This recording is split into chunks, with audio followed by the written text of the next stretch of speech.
Teacher নেই তোমরা ক্লাসে? ফ্যান ঘুরে না? কোন ক্লাসে পড়ো? 6 স্কুলটার নাম কি? রামপানি ইংলিশ মিডিয়াম স্কুল। তোমরা ইংলিশ মিডিয়ামে না? তো এখন ক্লাস মানে টিচার নেই তাই বসে রয়েছো? প্রথমে আমরা এখানে হেডমাস্টার নাই, এরপরে ইনচার্জের মাধ্যমে কাজ হয়, স্কুল চলে। এর মধ্যে সবগুলো স্কুলগুলো আমরা মানে এলাকাবাসী হয়ে সেরা দেখছি এখানে কোনো পরিষ্কার পরিচ্ছন্ন নেই। আর ডাইনিং বা কিচেন এরপরে ল্যাট্রিনগুলো যা মানে কাজ করতেছে, এই কাজের মাধ্যমে কোনো কাজে কথা আর কাজের কোনো মিল নেই, দুই নম্বরীভাবে কাজ চলা হয়েছে।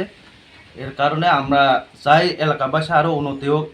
দ্বিতীয় কথা, আমরা এখানে প্রধান শিক্ষক নেই, ইনচার্জের মাধ্যমে, আর ইনচার্জ বিকাশ সরকার।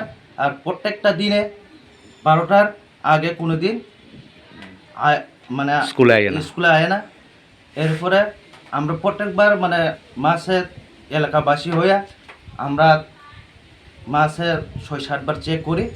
এইগুলো আমরা আসার পরেও একদিনও স্কুলে আসার পরে আমরা কোনো এখানে দেখিনি, টাইমলি আয় না, টাইম মতো আয় না। তো ডাইনিং হলে কি হয়েছে? ডাইনিংগুলো তো আমাদের তো দেখছেন গোবরা আছে, কিভাবে ছাত্র এই নোংরা জায়গাতে কিভাবে মানে তারা যে বসে টিফিন বা লাঞ্চ করবো, এই জায়গা পুরা নোংরো, খাওয়ার কোনো একটা পরিচ্ছন্ন কোনো নেই, পরিবেশ নেই। তোমরা এই বিষয়ে মানে ঊর্ধ্বতন আধিকারিক বা ISDU তারা জানাইছো নি? আমরা তো জানাইছি না, বা SMC কমিটি, এসএমসি কমিটি আছে, তারা চেয়ারম্যানের মাধ্যমে তো আমরা ভরসা আছে, বিশ্বাস করি।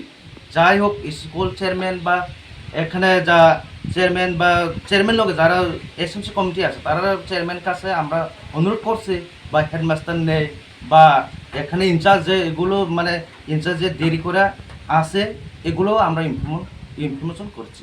তারা কোনো ব্যবস্থা নেই, কোনো ব্যবস্থা নেই, কোনো যোগাযোগ আমরা সাথে কোনো যোগাযোগ কিছু নেই।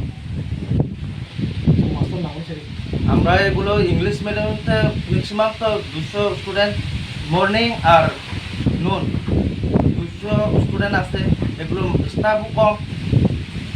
আর কীভাবে স্কুলটা মানে চলবো এই আশাটা আমরা তো রাখতে পারি। এটা কোন ব্লকের অধীন স্কুলটা? চরলাম ব্লকের আন্ডারে। তোমরা এলাকার বাসী? এলাকার বাসী আমরা।